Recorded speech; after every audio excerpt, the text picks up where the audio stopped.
Hi, I'm Julie Hicks Muse, and I wanted to go over with you today the art of getting the information from your sellers. You're normally going to be using this information after you've already started your marketing campaign, usually with direct mail or something like that. So let's go ahead and get started. So my first piece of advice for you, whenever you are dealing with sellers, is just be a normal person. Don't talk like you are with a company. Don't talk as if you are overpowering the conversation.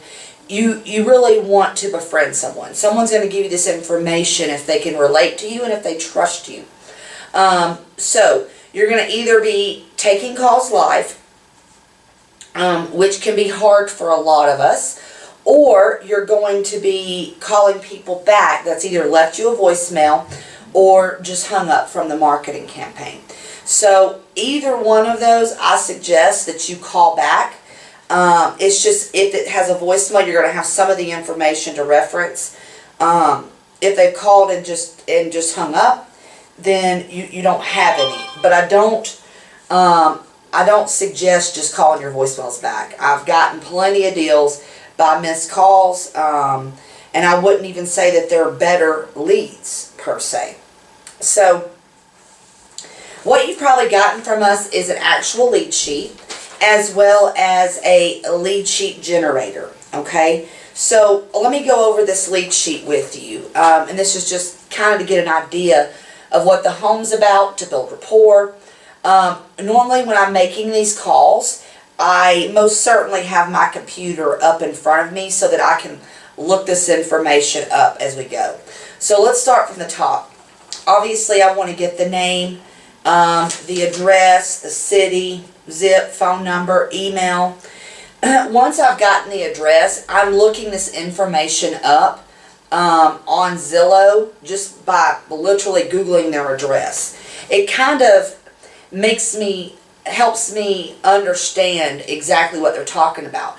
And then I'm more so verifying information instead of asking information. So depending on what state you live in, some of these questions may or not matter.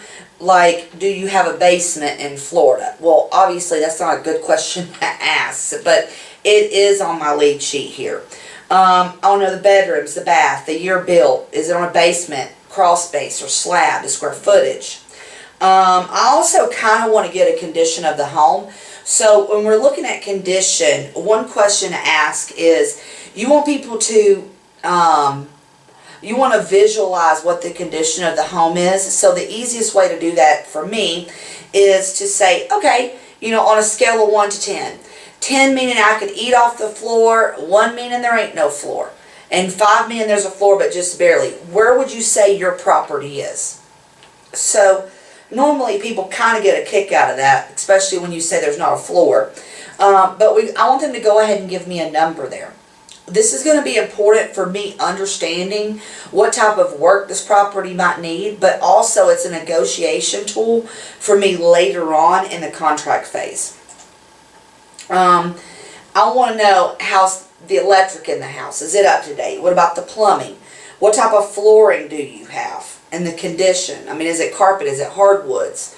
Do you think it needs to be replaced or reconditioned?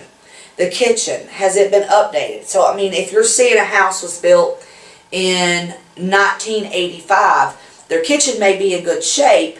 However, it may not be updated, which is not going to bring you a great market value in today's market. What's the condition of the bathrooms? Also, I want them to give me a repair estimate. So I might say something to the effect of, well, you know what I do? I buy houses, I buy them, then I fix them, and I sell them. I also buy them and put tenants in there, so you kind of have an idea of what I do. So with that being said, if you were to hire a licensed contractor to come and do these repairs on your property, I mean, just an idea, what do you think it would cost? I really want them to give me a number there, because when I go out to do my repair estimate, if I've negotiated this deal over the phone and they've told me, oh, it needs $2,000 in work, and I go to the property and it needs $20,000 in work, I'm going to say, well, I came up with my numbers based off of a $2,000 repair estimate, and I know, you were just giving me a guess, but we're really far off. So the price is going to need to be this, okay? That's kind of why I'm asking that. So is it city water or septic? What type of construction is it? Concrete, wood, brick? Do you have any construction going on as we speak? Sometimes when you're getting these calls, you're going to run into a lot of other investors because we're normally going after non-owner occupied properties, which can mean it's just a house that someone doesn't live in. That tends to be a good many investors. So I do want to know if they have any work going on right now. Also here in Georgia, we have to worry about termites. Maybe if you live in Las Vegas, Nevada, you don't have to worry about termites, but here we do. So I'm like, do you have a bond on that? When's the last time it was inspected? The biggest one too is, when's the last time you had the roof replaced? What's the condition of the roof? Also, what's the condition of your HVAC system? And when was it last inspected? People may or may not know that, but asking these questions definitely make them feel like you're really understand what you're going to do and that you're really motivated by the property. So somewhere in the conversation, someone might say to you, okay, it's rented. I usually go ahead and go through all this and get to this question toward the end. If they haven't I say, okay, is this property vacant? Or is it rented? A family member living there? What's going on? Okay, it is rented. Well, then I certainly need to know what the monthly rental is. There are some apprehensions people will give you with this monthly rental rate. They'll say, well, that's private information. So I'm definitely going to say someone, okay, if I buy the property and I'm buying it as a rental property, I have to know what the rental is. It's going to determine how much I can pay you for the house. Because if they're only paying $100 a month, that's not somebody that I want to keep. That doesn't make this deal good for me. So is the lease month to month or is it yearly?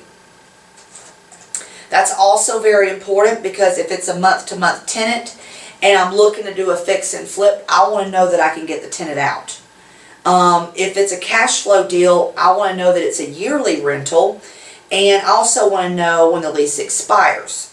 Do you have an HOA? You're going to usually run into that with townhomes, condos. So what is that fee? And also, what does that cover? Do you have a property manager or landlord? Also, why are you looking to sell this property? I want to go into this a little bit further. I normally ask that question in the very beginning. Now we kind of get to the meat of the conversation. How much do you owe on the property?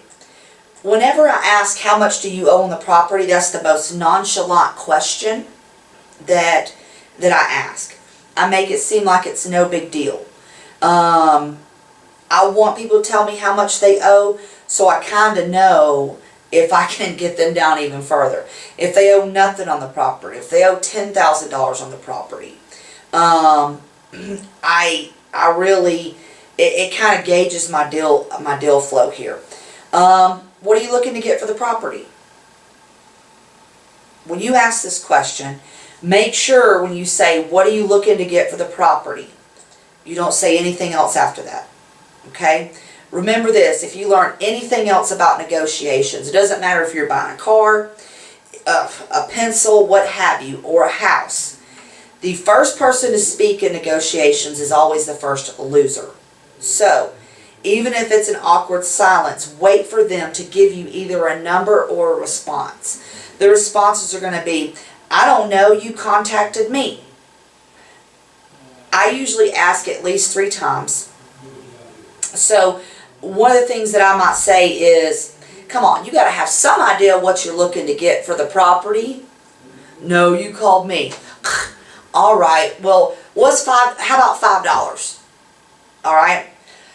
Be careful when you say that. You definitely, if you were going to use that negotiation tactic of just throwing a number out there like that that's really, really, really low, then you've definitely got to be joking whenever you're doing it. So the response a lot of times then is going to be, come on, Julie, I got to get at least $70,000 for the property. Now I have an asking price. Okay? So once you've gotten this information, what you're going to tell the seller is, okay, well, now that I have all this information, what I'm going to do is I'm going to run some numbers, see what we can do, and we're going to give you a call back. All right? So it's either going to be me or it's going to be, one of my partners is going to call you back. But one way or the other, we want to do a deal with you. Does that sound good? Okay, great. Well, I've got your phone number, so I'm going to give you a call here within about 24 hours. If I hear something sooner, I'll call you sooner. Okay? So that's the overall gist of getting your lead sheet filled out. I encourage you to send us these lead sheets, even if you have not completed everything on here. So let's say you didn't get an asking price or you didn't get the amount owing. Go ahead and still send that to me, because we will call behind you and work on getting this information as well. Even though it may have been hard for us, for you to get it, sometimes that second call will get you that information. So that is all it takes to get this lead sheet filled out. Learning the art of this, being very comfortable on the phone, will make this easier and easier and easier for you. So the next thing that I want to talk about is the beginning of the phone call. Like I said before earlier, being that friend, being someone that they can trust, that all starts from the beginning. So whenever I call someone, I literally want them to wonder, do I know Julie? Just based, that feeling you get when someone calls you and they're like, hey, how are you? And then you're running through your mind, is this somebody I went to school with, somebody I went to church with, family member, friend? I kind of want people to feel that way whenever I call them. So, I simply go, hey, it's Julie, how are you? Good, good. Well, you had called from one of our marketing pieces, and you were looking to possibly sell your property, and I was just giving you a call back to get some information and see what we can do for you. Does that sound good? Great, great. Well, let me go ahead and get your name. And then I start leading into the lead sheet. Another important thing is you always, within this conversation, I always want to know, okay, Mr. Jones, why are you looking to sell? Okay? Why? If I know someone's why, then I can always reference that point back to them. So if Mr. Jones says to me, well, I want to sell because I'm tired of being a landlord, then I'm going to always reference back to that, especially on my second call. I'll say, Mr. Jones, I know you're tired of being a landlord, and I'm really excited about the news that I'm about to give you. We can do that $70,000 we talked about. Or I might call them and say, we're at 60. But just for getting the initial lead sheet figured out, this will take you a long way. We'll give you all of this information. And the goal for this is for us to work together to just get deals done. This concludes this video segment. You can always contact me at 678-994-9998. Thank you and have a great day. Bye-bye.